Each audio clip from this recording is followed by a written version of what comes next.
there is no palpable real crisis to even talk about even inviting the police to address. And then I talk about a state of emergency. We are joking in this country. I think Rivers State is clearly a target.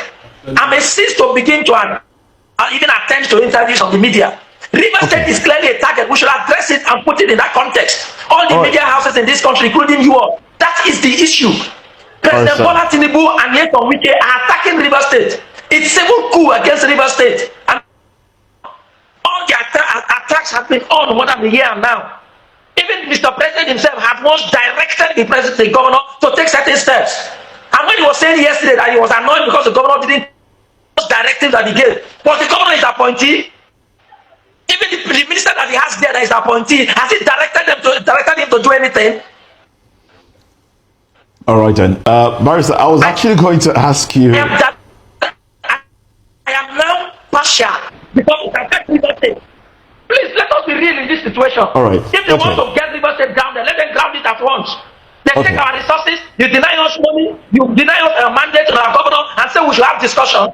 Tinubu's administration and Nyesom Wike, they have a pact that the media has not interrogated. What is that secret thing that Tinubu and Wike has agreed that they are conniving and destroying Rivers State?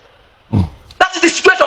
Hello and what's up, guys? In this video we are diving straight into the chaos in Rivers State, where President Tinubu's declaration of a state of emergency has sparked outrage across Nigeria. Top lawyers, the Nigerian Bar Association, and even opposition lawmakers are calling it illegal. And to make things worse, Governor Sim Fubara's whereabouts are still unknown after soldiers reportedly surrounded the government house.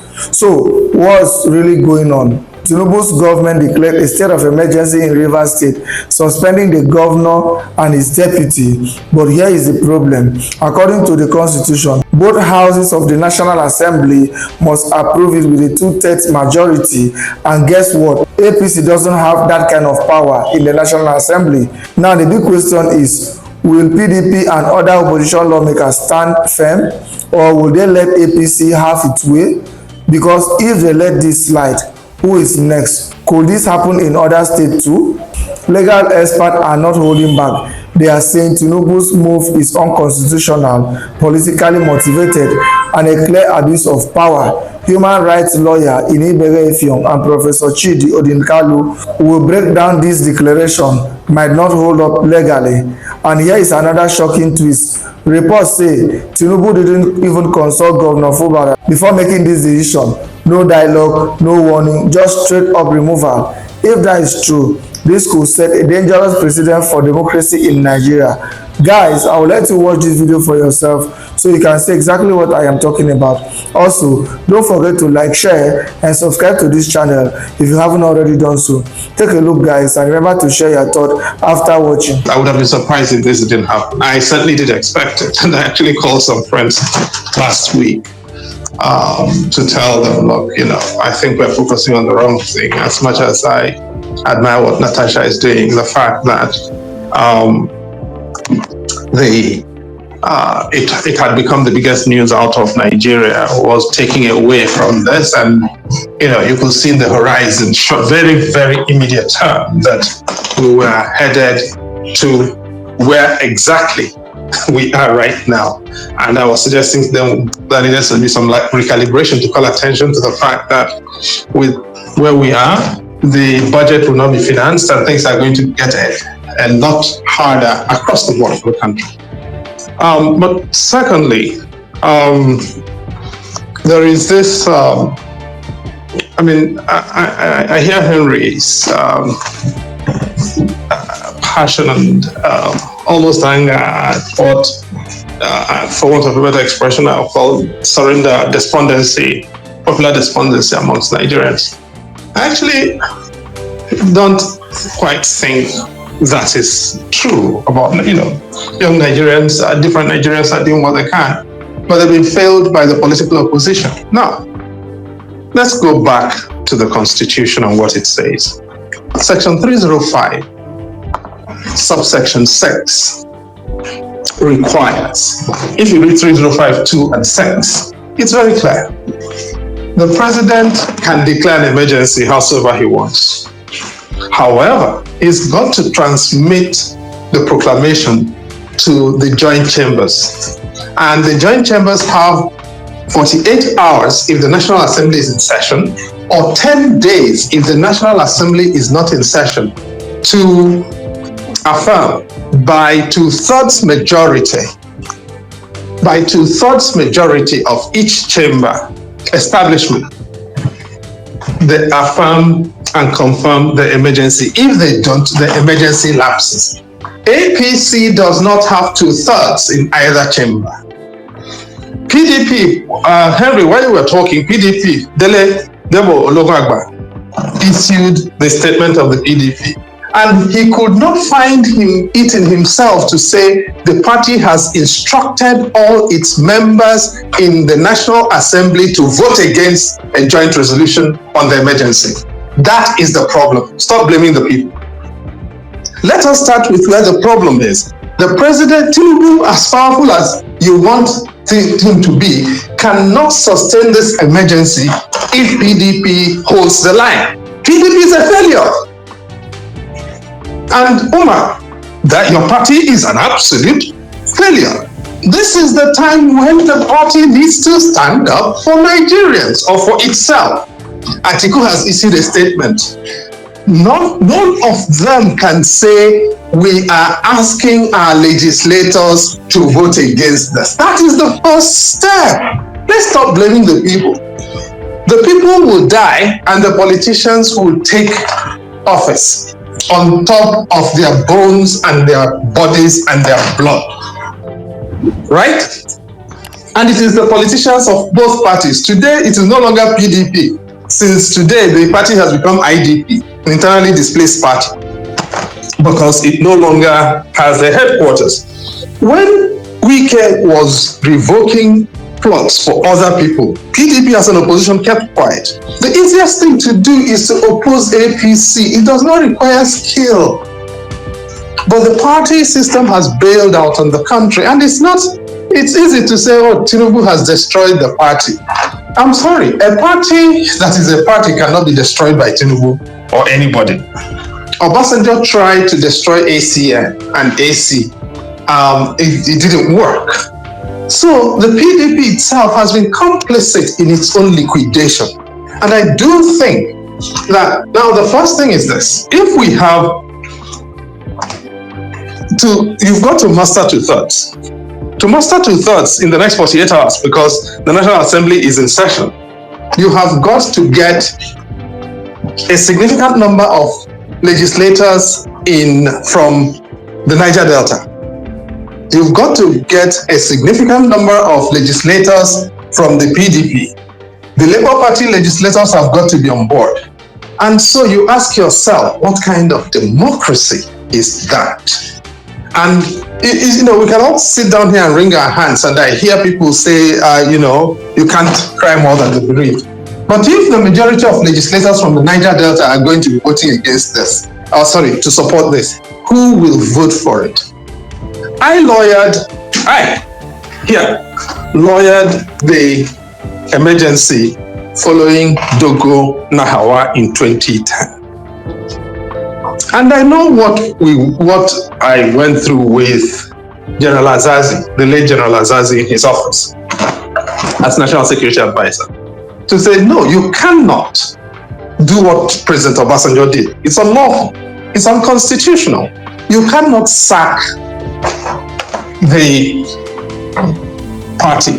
governor, the way he did. The Supreme Court had made that clear. Secondly, there is a process. Now, let's even assume. And secondly, you can designate a part of the state. Now, you're declaring state of emergency in all of Rivers State. What is the casus belli? What evidence is there? Is anything the problem in Port Harcourt? Is anything the problem in Okrikaland?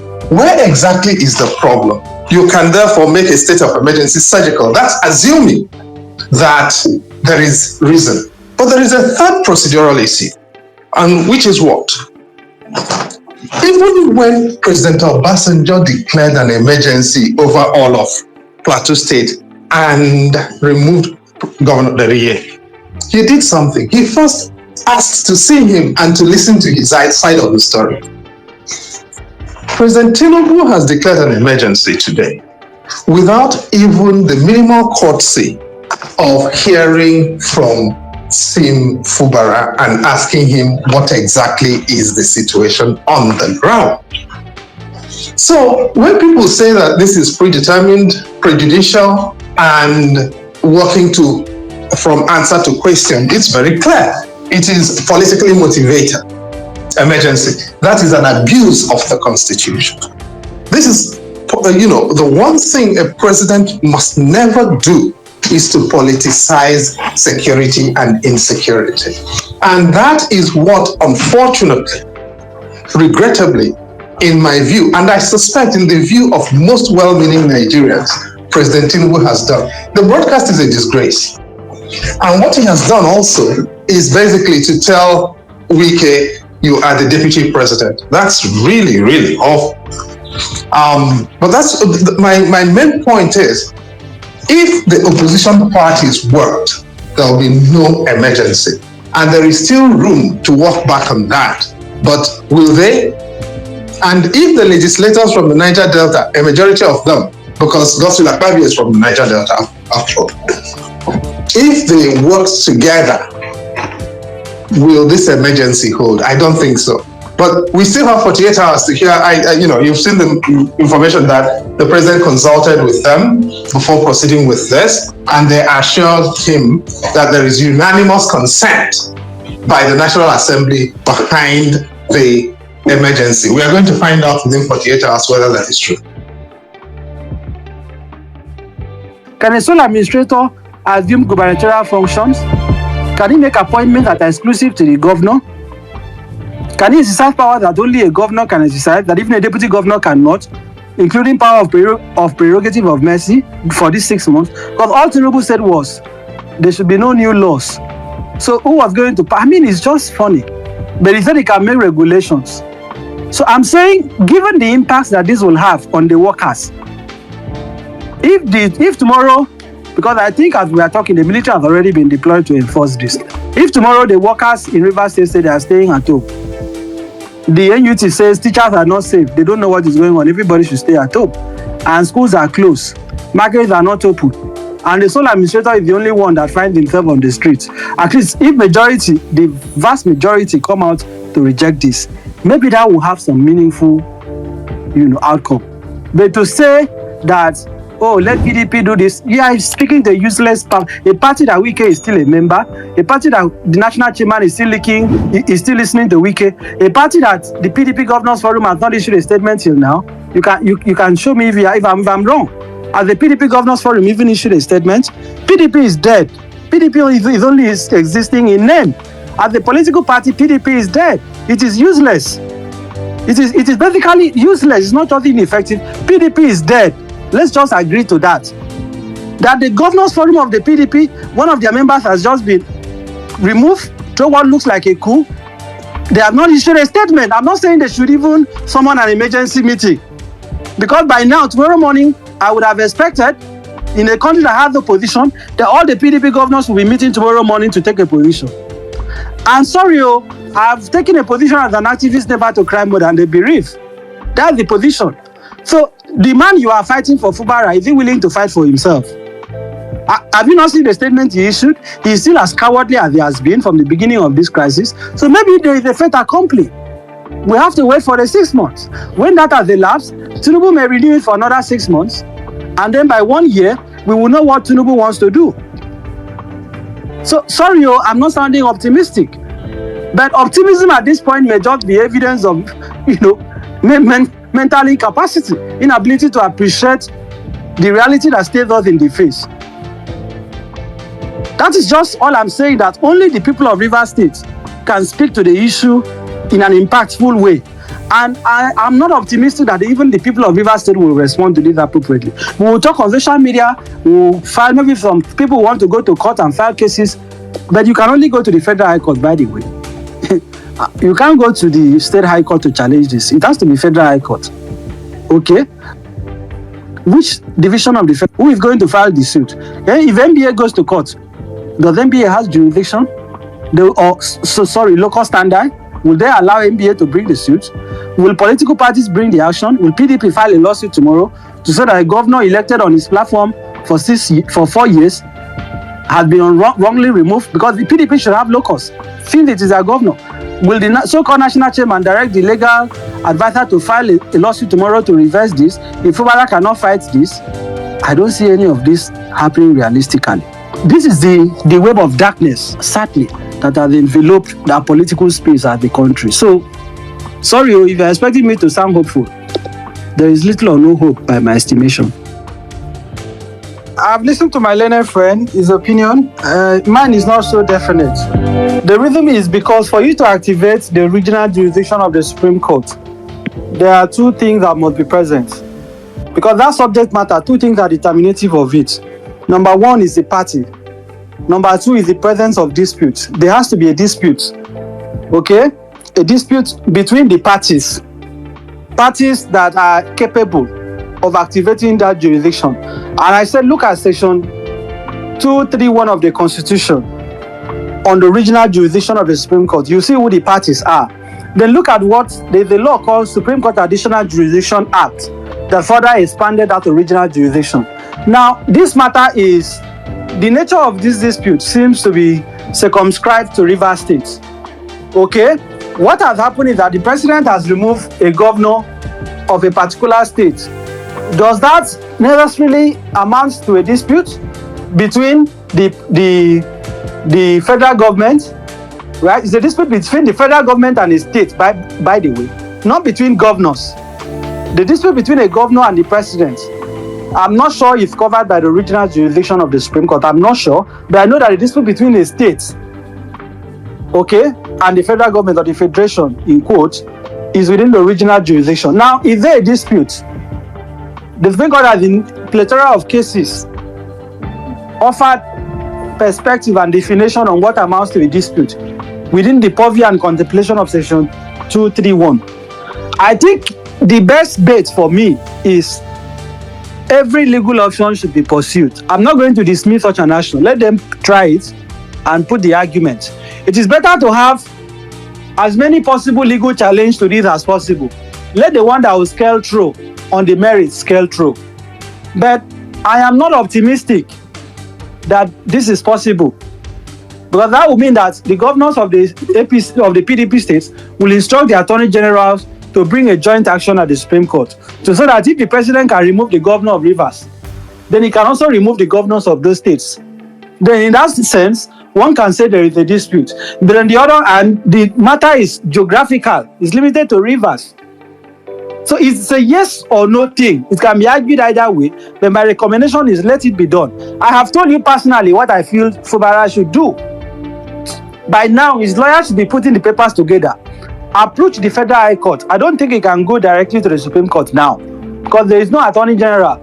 And contrary to your expectation, I can tell you, Tinubu will use all military might to enforce this order. Somebody was speaking about local government election. Sorry, Uma, there will be no local government election. You are dealing with people that are sophisticated manipulators. Before they took this decision, they have objective they want to achieve. One of which is to stop that local government election. Whoever the so-called administrator is, you may be seeing a memo tomorrow to the Rivers State Independent Electoral Commission stopping them from going ahead. They will not allow it. Go and write it down. I'm ready to bet on this. They will not allow local government election for the 6 months. There are certain things that will happen. There is a part of that proclamation of the speech that you should pay attention to. Tinubu said the sole administrator that no new laws should be made. Okay, as if a sole administrator is now having both legislative and judicial and executive power. That is part of the reason why this is just insane. For those who are saying he has the power to do it. Because it will imply that we now have a fusion of both legislative and executive powers.